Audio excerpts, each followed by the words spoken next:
I'm Jake Bruton, and today we are in Texas, but you don't live in Texas, and I don't live in Texas. We're down somewhere in Texas, but I have a project out in Texas. And so why not come and see a house with Steve?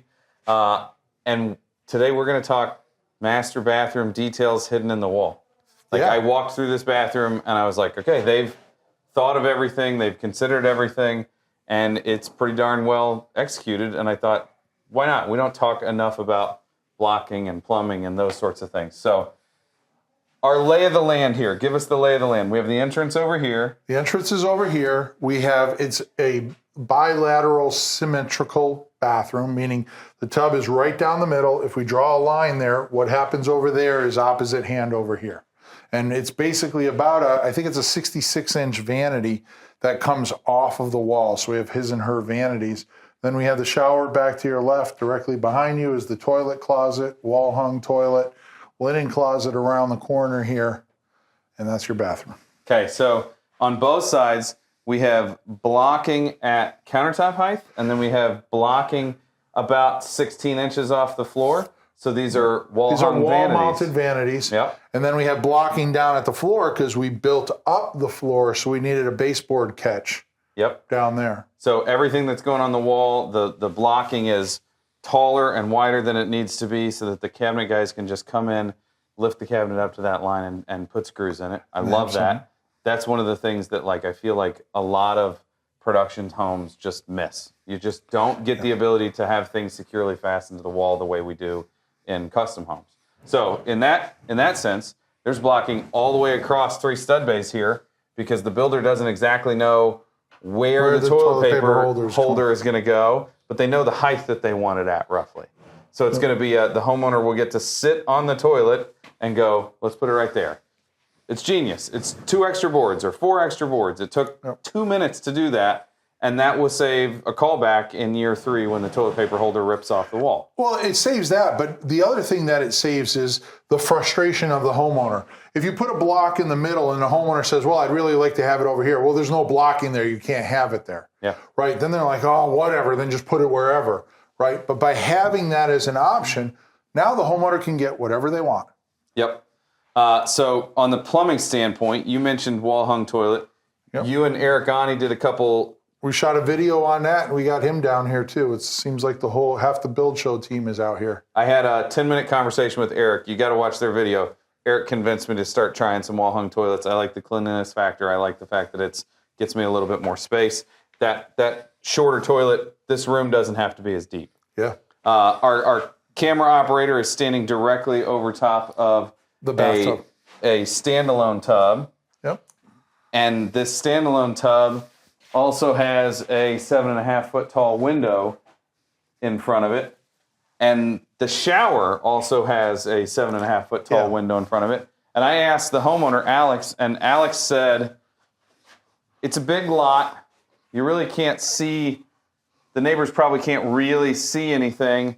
And if they want to look, they can look. They'll learn their lesson, is what he said.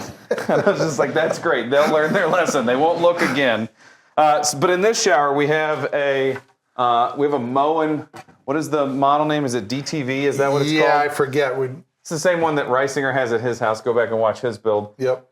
They have one inside and one outside. On the outside. Let's turn it on before we bother getting in. They have a handheld. They have a regular shower head. They have an overhead. And then I had to ask Eric because I had to think about it, and I didn't come by it very. That's our steam system. Yep.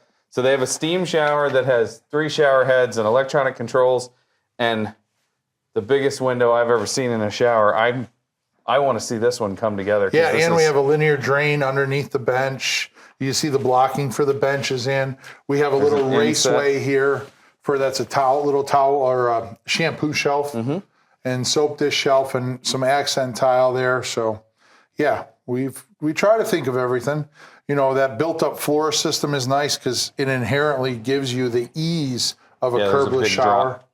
I like this inset, and I'll tell you one of the ways that we do an inset like this, especially if it's going to go all the way across, we want that last tile to be a full tile here, right? So what we'll do is we'll make this thing 6-8 inches taller than what we think it needs to be, and then we can always come back in and nail one board on there and put a couple props to get it exactly where we want. or we can fill with like the Curdy board foam. Yeah, if or we have shim it to. or whatever, but you can get it right to that perfect height. But then you at least have this guesstimation as to where it's going to go. Yeah.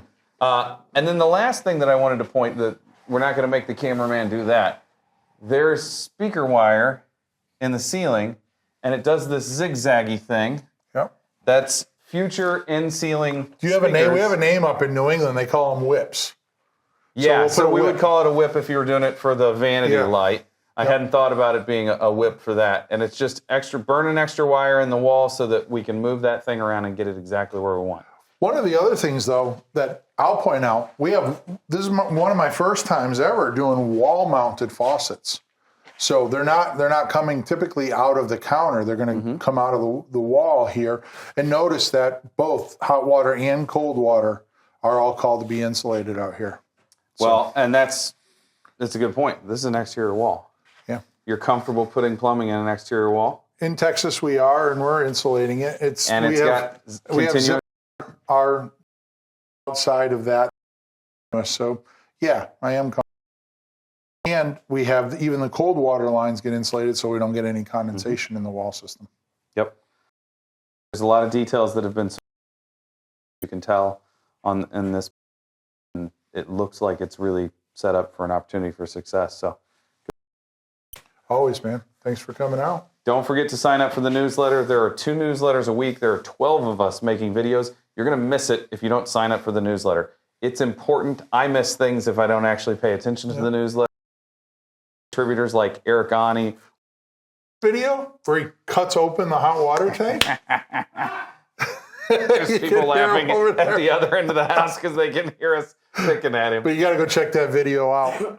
They're all making great content. I learn stuff from them all the time. Don't forget to follow Steve and Peter Yost and I on the Unbuild It podcast. Don't forget to follow either one of us on Instagram. You got it. Have a good day.